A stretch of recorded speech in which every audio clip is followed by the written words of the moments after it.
Welcome back नाज़रीन। Army chief general Syed Asim Munir का ये कहना है कि अल्लाह के नज़दीक सबसे बड़ा जुर्म फसाद फैलर्स है। पाक फौज फसाद फैलर्स के खात्मे के लिए जिद्दोजहद कर रही है।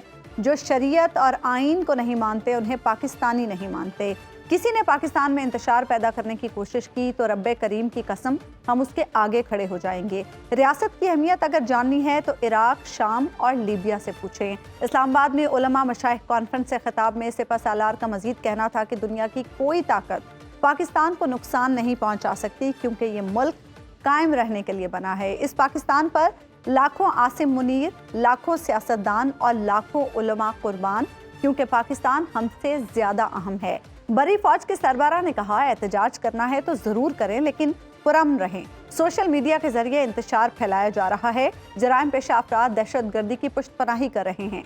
पाकिस्तान ने 40 साल से ज्यादा अरसे तक लाखों अफगानों की मेहमान नवाजी की है। हम इन्हें समझा रहे हैं कि फितना खवारिज की खातिर अपने हमसाया बिरादर इस्लामी मुल्क और देरीना दोस्त की मुखालफत ना करें। जो कहते थे कि दो कौमी नजरिया खलीज बंगाल में डबो दिया, वो आज कहाँ हैं? आर्मी चीफ ने कश्मीर को तकसीम पाक नामुकम्मल एजेंडा भी करार दिया। इस मौके पर शहबाज शरीफ ने भी खिताब किया। इस हवाले से भी हम बात करेंगे। हबीब साहब, पहले तो हम आर्मी चीफ ने आज जो गुफ्तगू की उसके हवाले से बात कर लेते हैं। उन्होंने कहा कि जो शरीयत और आइन को नहीं मानते हम उन्हें पाकिस्तानी नहीं मानते। इस मुल्क में बहुत सारे ऐसे लोग हैं, पिछले कुछ अरसे में हम देख चुके हैं, जिन्होंने पाकिस्तान के आइन को नहीं माना।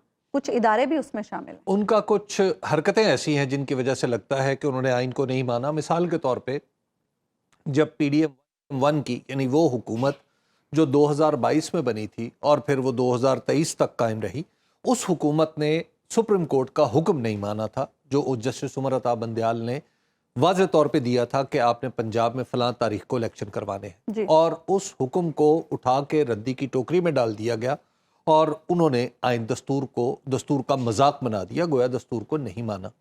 इसी तरह की सूरत हाल कुछ आजकल भी दरपेश है कि आजकल भी कुछ ऐसे लोग हैं जो दस्तूर की मन मर्जी की तशरीह कर रहे हैं और उसमें खास तौर पर सुप्रीम कोर्ट को ही मशवरा दे रहे हैं, सुप्रीम कोर्ट को ही बता रहे हैं कि जनाब आप जो कह रहे हैं असल वो आइन नहीं है, मैं चूंकि वजीर कानून हूं इसलिए जो मैं कह रहा हूं वो आइन है। या मेरे पास फार्म 47 के 50 लोग मौजूद हैं या 100 लोग मौजूद हैं, उनकी मर्जी से मैं दस्तूर में मन मर्जी की या कानून में मन मर्जी की तरमीम करके आपको बताता हूं कि आइन क्या होता है। तो यस, ये एक तर्ज अमल तो है और डेफिनेटली, लेकिन इसमें एक इसमें गुंजाइश ये निकलती है कि आप इसको तोड़ मरोड़ के कानून के दायरे में ही समझते हैं। तो मेरा नहीं ख्याल कि चीफ ऑफ आर्मी स्टाफ की मुराद इन लोगों से होगी, वरना जो कुछ उन्होंने कहा है वो तो मुत्तफिक अलैह है।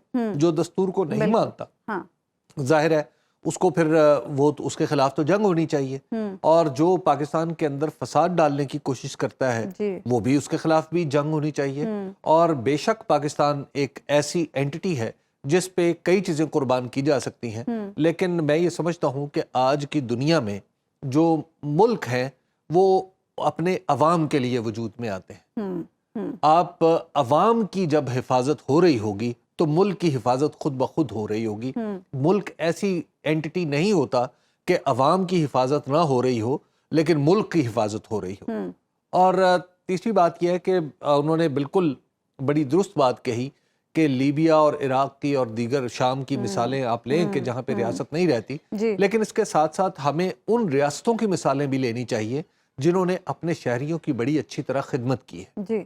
उन फलाही रियासतों पर भी तवज्जो करनी चाहिए जिन्होंने बहुत अच्छा काम किया है, वहाँ के लोग मुतमईन हैं। मिसाल के तौर पे स्कैंडिनेविया को देख लीजिए कि वहाँ पे जमहूरियत भी है, वहाँ पे किसी को सोशल मीडिया से प्रॉब्लम नहीं है, वहाँ पे किसी को किसी का हक मारने से प्रॉब्लम नहीं है, वहाँ पे दस्तूर की पाबंदी है, उनकी भी मिसालें मौजूद हैं जी, अवाम को उनके हुकूक भी मिल रहे हैं। इसी तरह आप अमेरिका में देख सकते हैं, इसी तरह आप यूरोप की रियासतों को देख सकते हैं कि वो रियासतें अपने आप को कैसे अवाम की तरफ जवाबदेह समझती हैं, अवाम के सामने जवाबदेह समझती हैं और किस तरह रिस्पॉन्सिव है। तो उन रियासतों की मिसाल लेके हमें पाकिस्तान को उस डगर पे चलाना चाहिए। अच्छा हबीब साहब, आर्मी चीफ ने बड़ी इंपॉर्टेंट बात की। उन्होंने कहा कि हम लोगों को कहते हैं कि अगर एहतजाज करना है तो ज़रूर करें लेकिन पुरअमन रहें। इमरान खान साहब की गुज़श्ता रोज़ भी यही स्टेटमेंट आई, इससे पहले भी वो कह चुके हैं कि मैंने लोगों को एहतजाज करने का कहा लेकिन पुरअमन एहतजाज का कहा, और पुरअमन एहतजाज सबका हक है। आज आर्मी चीफ ने ये बात कही, کیا ہم اسے ریلیٹ کر سکتے ہیں؟ آپ تو ایک تو ان دونوں کو ریلیٹ نہ کریں، ابھی وہ وقت نہیں آیا جب ان دو باتوں کو ریلیٹ کیا جائے. ٹھیک ہے. دوسری بات یہ ہے کہ پرامن احتجاج جو ہے وہ کسی کا دیا ہوا حق نہیں، یہ دستور کے اندر لکھا گیا حق ہے. صحیح. یعنی یہ وہ بنیاد ہے جس کے اوپر میری اور ریاست کی تعلقات کی عمارت کھڑی ہے. یہ وہ بنیاد ہے. تو لہٰذا یہ حق جو ہے اس کو کہنا کہ یہ پرامن احتجاج ہے، یہ بالکل جائز بات ہے. میں نے آپ کو عرض کیا نا کہ جو چیف جسٹس معاف کیجیے گا چیف آف آرمی سٹاف نے جو گفتگو فرمائی ہے وہ تو متفق علیہ گفتگو ہے نا، اس میں تو کسی کو کوئی دوسرا کوئی ایسی بات نہیں ہے، اس میں کوئی ابہام نہیں ہے. دستور کو ہم نے ماننا ہے اور شریعت کو ماننا ہے. حضور اکرم صلی اللہ علیہ وسلم کی شان میں گستاخی کا کوئی مسلمان تصور نہیں کر سکتا. تو یہ تو ساری متفق علیہ باتیں ہیں. ان میں تو میرا خیال ہے کہ کوئی ایسی بات نہیں ہے کہ جس میں کوئی ایسا پہلو ہو جس پہ کوئی بات ہو سکے، یعنی جس پہ خدا نخواستہ کوئی اختلافی چیز ہو. انہوں نے تو ایک متفق باتیں کی ہیں جن پہ تمام پاکستان کا اجماع ہے. افغانستان کو بھی انہوں نے پیغام دیا ہے آج.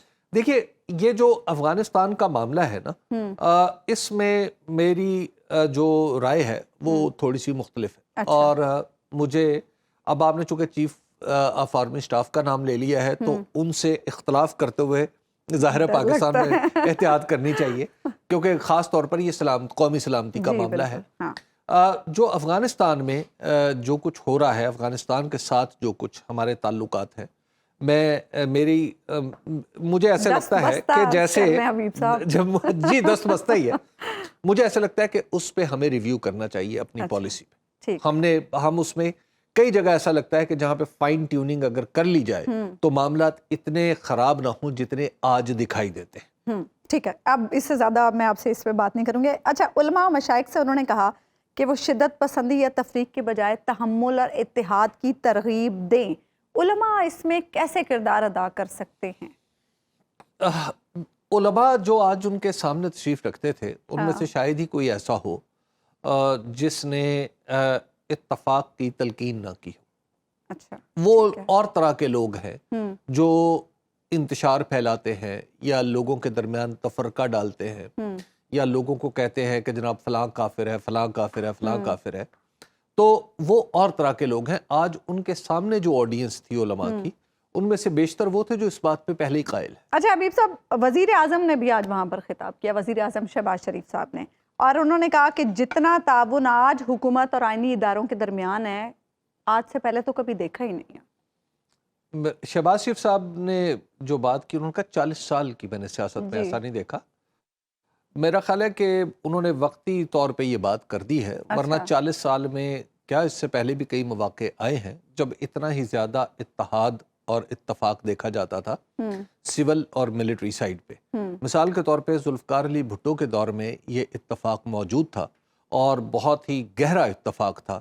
یعنی جنرل ضیاء الحق اور ذوالفقار علی بھٹو کے درمیان جو معاملات تھے وہ اتنے زیادہ تھے کہ بالکل بعض معاملات جو کتابیں لکھی گئی ہیں ان میں تو یہ یہاں تک بتایا گیا ہے کہ جنرل ضیاء الحق بالکل تابع محمل کی طرح کام کرتے تھے جناب ذوالفقار علی بھٹو صاحب کے.